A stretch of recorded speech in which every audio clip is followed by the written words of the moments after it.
एक छोटे से गांव में रीना नाम की गरीब लड़की रहती थी।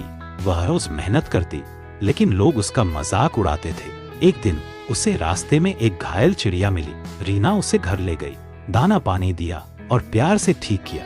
कुछ दिनों बाद चिड़िया उड़ गई। अगले सुबह रीना के आंगन में सोने जैसे चमकते दाने पड़े थे।